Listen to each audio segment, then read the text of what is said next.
Dunia balap motor internasional mulai menyoroti sebuah nama yang kerap dibandingkan dengan legenda hidup, Veda Ega Pratama. Pembalap muda asal Indonesia ini tak henti-hentinya disebut sebagai penerus Marc Marquez, bahkan dijuluki Little Marquez oleh media Eropa.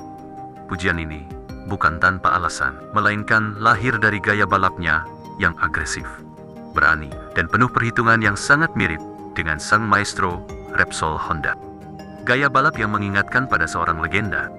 Apa yang membuat para pengamat terpukau pada Veda Ega? Jawabannya terletak pada caranya menaklukkan trek. Seperti Marquez di masa muda, Veda tidak kenal takut. Ia kerap melakukan manuver berani di sudut sadet tikungan yang paling mustahil, menyalip dengan presisi tinggi, dan yang paling mengagumkan, mampu menyelamatkan motornya dari situasi nyaris jatuh dengan cara-cara yang spektakuler dan atraktif.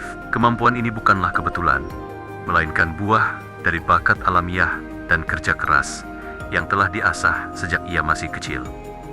Prestasinya sudah dimulai sejak lama. Pada usia 14 tahun, ia sudah menjadi juara Asia Talent Cup ATC ke-2023. Gelar inilah yang membawanya pada sebuah momen tak terlupakan. Pertemuan pribadi dengan Marc Marquez sendiri. Dalam suasana santai, keduanya berbincang menggunakan bahasa Inggris. Marquez, dengan rendah hati, membagikan tips berharga kepada calon penerusnya tersebut. Ia mengajarkan tentang pentingnya menjaga ketenangan dan fokus di starting grid, momen paling mencemaskan bagi setiap pembalap. Saya mencoba untuk menenangkan diri, berpikir positif, dan memvisualisasikan apa yang harus dilakukan untuk menjadi cepat. Beberapa pembalap mungkin mendengarkan musik, tetapi saya lebih memilih untuk diam dan benar-benar fokus dengan motor saya, kata Marquez kepada Veda. Nasihat itu jelas membekas dan dipraktikkan dengan baik oleh Veda dalam setiap balapannya. Prestasi gemilang dan tantangan di dua ajang.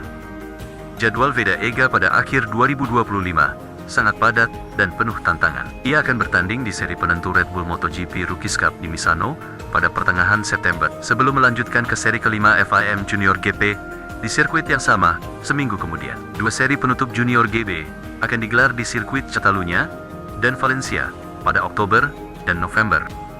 Performanya di dua ajang ini menunjukkan dua wajah yang berbeda. Di Rookies Cup, di mana semua pembalap menggunakan motor KTM yang sama, Veda bersinar cemerlang. Ia adalah penantang utama pembalap Spanyol Brion Uriarte untuk memperebutkan gelar juara. Gaya balapnya yang agresif sangat cocok dengan karakter motor KTM yang ringan dan bertenaga. Sebaliknya, di ajang FIM Junior G, di mana ia membalap untuk Astra Honda Racing Team dengan motor Honda, performanya justru melempem dan hanya bertengger di sekitar posisi 10 besar.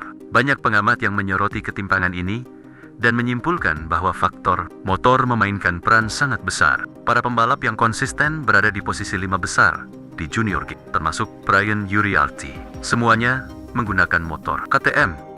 Fakta ini menyiratkan bahwa Veda sebenarnya memiliki kecepatan yang kompetitif, tetapi kurang didukung oleh paket motor yang seimbang.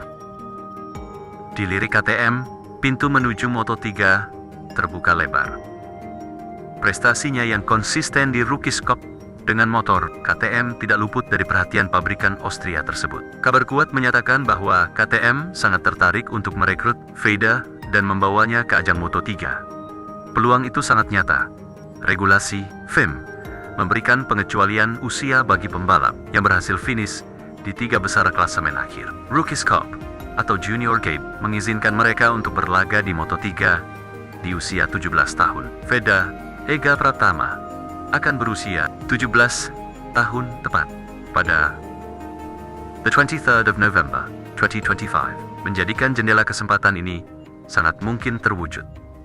Jika ia berhasil meraih posisi 3 besar di Rookies Cup, maka jalan menuju kelas dunia akan terbuka lebar. Perpaduan antara bakat ala Marquez, mentalitas yang kuat, dan dukungan dari pabrikan Excalibur KTM bisa menjadi formula sempurna untuk melahirkan pembalap dunia pertama Indonesia. Veda Ega Pratama bukan hanya membawa harapan bagi dirinya sendiri, tetapi juga membawa mimpi besar seluruh bangsa Indonesia untuk melihat sang merah putih berkibar di ajang balap motor tertinggi dunia.